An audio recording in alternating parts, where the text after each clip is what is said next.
Good morning. It's terrible to actually come on here after Yossi, because he's highly entertaining and really funny, and my talk today is not as funny, so I apologize ahead of time. The talk that I prepared today is to talk about visibility and the way we can think about how we see and what it is that we're looking at online. And so one of the first things to keep in mind is that what you see online is not the same as what everybody else sees online. Whether you're on Twitter or Facebook or any of the major social media sites, your friends are giving you a sense of what happens in this space, and that sense is very different than how people see it in other environments. Right? So the world that you're paying attention to, the world that you're following, very much shapes your perspective. And if you're building systems, trying to figure out how to engage with different kinds of users, you have to think about the fact that people actually have very different experiences than you. One of the first things to keep in mind is how you actually get a sense of your norms. There's an assumption that you're building your norms based on your audience, right? We have this constant conversation about what audience means. But the challenge is it's not actually your audience that dictates your norms. It's the people that you've chosen to follow, right? So if you're on Twitter, it's not the people that follow you that determine what you decide to say, but who you're following and what you see. And what you see gives you a very different sense of what's going on than necessarily what the people who see you are. So as a result, the kinds of environments and experiences that I have look very, very different than the kinds of experiences that you have. Or the kinds of experience that an average teen has and what they're using Twitter for. Or what a celebrity is doing on this space, how they're engaging with it. And different kinds of groups have different kinds of experiences around this. And of course, the design may look similar. We may see these similar patterns, but what people are experiencing, what they're seeing, looks different.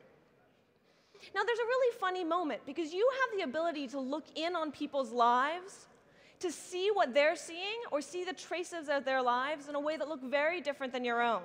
This is one of the most powerful things about it. And yet, what I find is that a lot of people don't necessarily look. Now, I have a funny habit.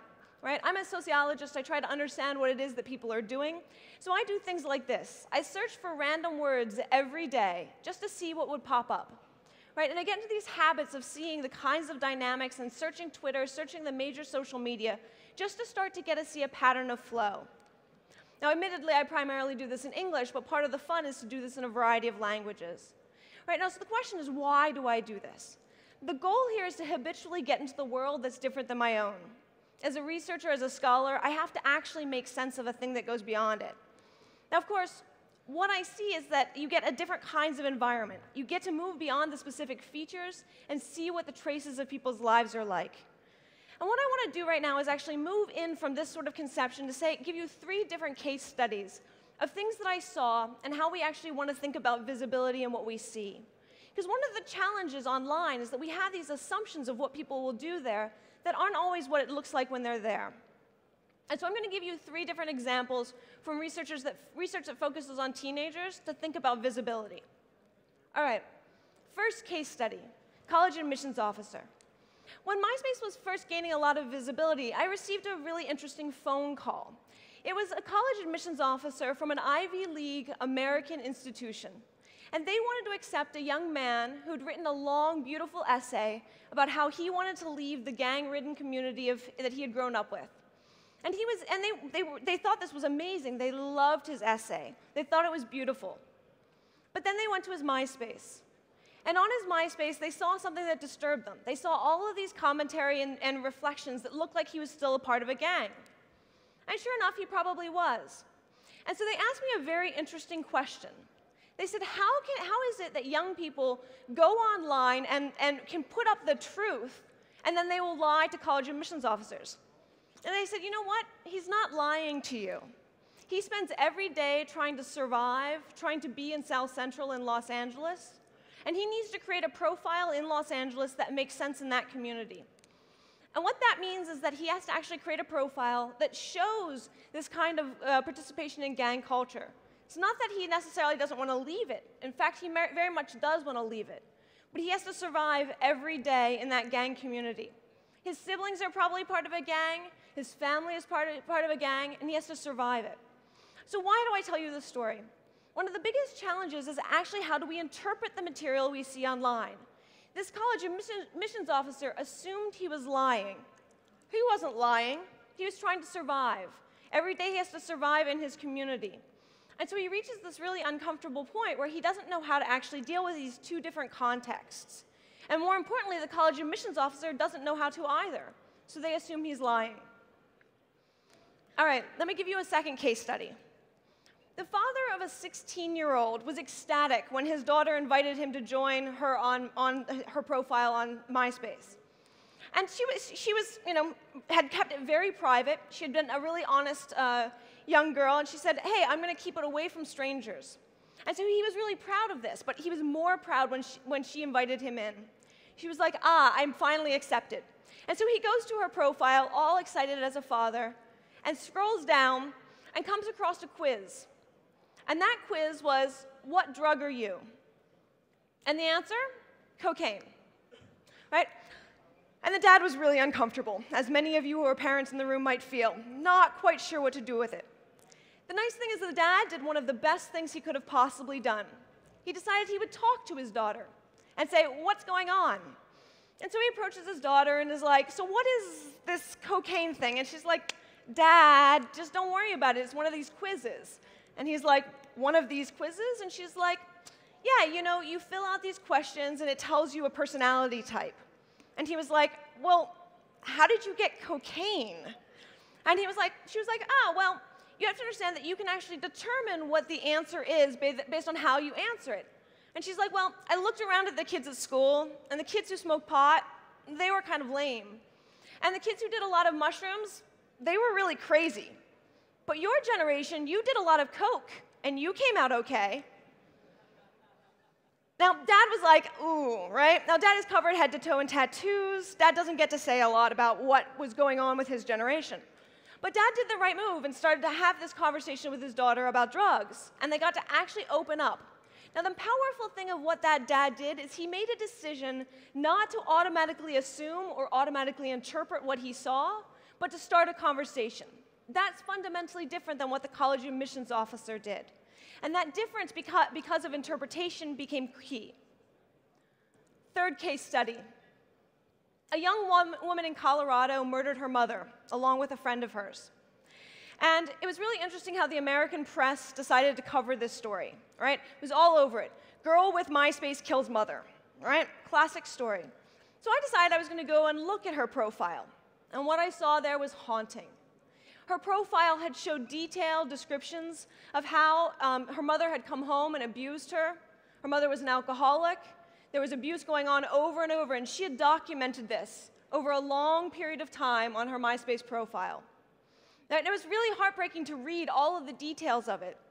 What was more heartbreaking was to see all of her friends across MySpace trying to defend her in her decision. And while the press, of course, is covering this as this crazy girl kills her mother. And what I saw as I started to look into this dynamic was that here is this long record of abuse that was publicly listed, it was publicly available, but nobody was looking, right? Just because something is visible doesn't mean that people actually pay attention to it. And so one of the things I decided to do was I decided to reach out to some of her friends. And I started talking to them. And as I would find out, all of her friends had seen this for a long time. Many of them had reported it. Social services had been called. Law enforcement had been called. And yet nobody did anything about it. And it's one of these heartbreaking moments of what happens when we have this massive amounts of visibility, but nobody is looking. Each of these cases raise different critical questions, but there's fundamentally a question around visibility. How do we actually think about the material that we can see online? How do we think about what it means for it to be public? Because just because something is public doesn't mean all people across all space and all time are looking. But there's also questions about who is looking. Why are they looking? What context are they interpreting what they see?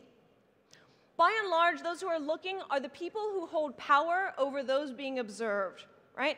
Parents look, teachers look, employers look, governments look, corporations look. The people who look feel like they have something to gain from looking. They feel as though they have the right to look.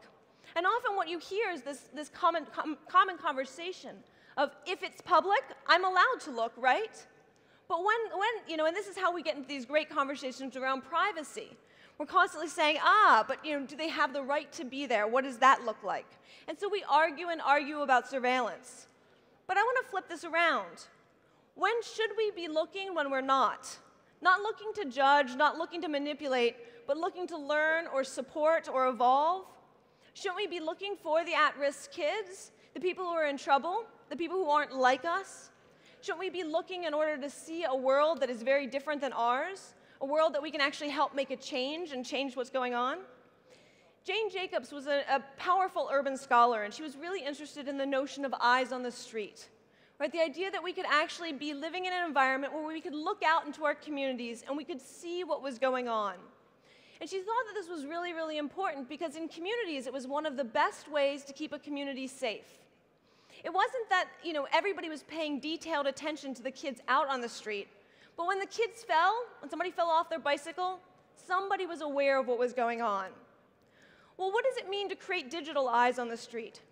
How do we create an environment in which we can see the visibility and see what's going on?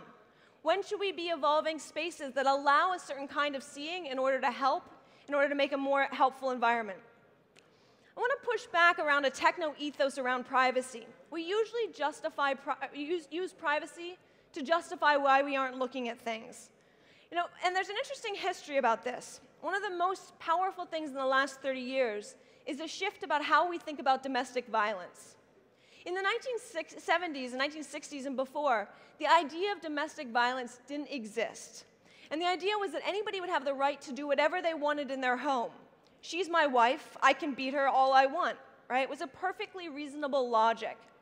And since then, we've actually made all of these interesting strides to say that we have a right to safety when we're in a private space. Right? We have a right to safety when we're in the home. So we used privacy for a long time to justify when people were hurt in these very private spaces. And now we use privacy to deal with when people are hurt in public spaces. So I want to ask us to be very cautious about how we use privacy to justify certain kinds of behavior. Because it breaks my heart that over and over again, as I wander the web looking, paying attention to what's going on, I see all sorts of kids who are crying out for help, begging for support and attention. So what's made visible online today includes the best and worst of society. And at a tech conference like this, we love to really celebrate the best or the funniest, the absolutely silly, where we sit there going, what's going on? But what happens when we can see the worst? What happens when we get into this obsession about transparency, but we're usually focused on transparency of government data, or the beauty of user-generated content without thinking about the more problematic user-generated content? How do we pay attention to where things are going terribly wrong in some of the same systems that we're building that we really want to use to empower people? Take bullying, for example. One of the reasons that a lot of parents that I work with fear technology is because they think that they create new situations. For example, a lot of parents genuinely believe the internet has created bullying at a new level, our obsession with cyberbullying. And yet all the data shows that bullying is not actually more present in young people today than it ever was before. But it is definitely more visible today than ever before. The technology has made it visible to people who couldn't see it. So for example, as a parent, you would know when your kid was being bullied when they came home with a black eye, when they were being hurt, when they were being truly abused and you could see it. But you would never see the rumors that were being spread or the way in which hurt occurred in a different level. And now we have this interesting challenge because we have the ability to see it. We can see when kids are hurt. And so what happens is that parents who don't understand the technology blame the technology, hoping that if they got rid of the technology, the problem of bullying would go away. The problem of bullying will not go away if we get rid of technology. But instead, we have this interesting moment in history. We can now see these dynamics, and it's basically a call to action. How do we actually make sense of it? People often blame the technology for making what's always been there much more visible. People have moved geographically to gated communities to get away from people that are not like them, to get away from different people. And yet what the internet is doing is bringing together a whole set of diversity, people who think differently than us, who act differently than us, who we may not want to deal with. And we see this over and over again as the technologies that we build get used by more and more people, that we run into these social conflicts where we're not sure that we want to be in a space where they're not just other tech geeks there. Consider, for example, when in the United States there was a BET award ceremony, and this is Black Electronic Television, or Entertainment Television. And what happened on Twitter was basically the Black community was so attentive to the BET Awards that all of the trending topics were Black icons in America. And what we saw following this was tweets like this, tweets that were fundamentally about sort of a critique of Black culture. Whoa, too many Negroes in the trending topics for me. I may be done with this whole Twitter thing. Did anybody see the new trending topics? I don't think this is a very good neighborhood. Lock the car door, kids. Right? These kinds of racist comments became part of the story of the BET award ceremony. It was as though white society in the US was like black society doesn't belong on Twitter. Right? And we see these conflicts come up over and over again with these technologies, and we kind of have a crisis moment where we think we should block it. But the question is when we're making visible all of these kinds of things through social media, how do we actually get to deal with it? Interestingly, this isn't that new. TV news is often made power by making us uncomfortable, forcing us to see things about society that we don't like. And one of the challenges about TV news in recent years is it's been moving more towards an environment where they expose to us what they think we want to see. Right? We see just a portion of the world. And so now we've got this other dynamic at play of what happens when we're forced to see things that we don't want to see. So I spend a lot of time looking at youth-generated content, and particularly seeing the darker sides of youth-generated content. Not all youth-generated content is so delightfully fun and wonderful, right? We're seeing sexting, we're seeing gang videos and fight videos, gross-out content, self-harm material. And yet my biggest frustration in seeing all of this material is that there's no one to turn to. Right? And all of you who run community sites know the challenge of this. The challenge of seeing this material, and when it is illegal, there are always law enforcement to get there and help out. But how do we actually get social services involved? How do we get communities involved and rebuild things? So as you're thinking about the social media that you're developing, that you're a part of, I encourage you to think about the power of visibility. What we're doing out there in building out all these systems is that we're making visible all sorts of parts of society, things we like and things that we don't like. And as technologists, we have this great moment to make this really visible, but we also need to think about the complications and the ramifications of doing this. We need to find ways constructively as technologists, as marketers, as community members, to find a way to embrace and deal with the visibility and what it means to make visible the things that are most hurtful and harmful. The kids who are in trouble, the adults who are engaged in really problematic behavior. Not just simply the things that are illegal, but the society that we want to live in and the society we want to change so that we can deal with this. So as you think about what you can see now that you never could see before, how this makes you feel, and more importantly, what you can do about it as a technologist and as a community member. Thank you very much.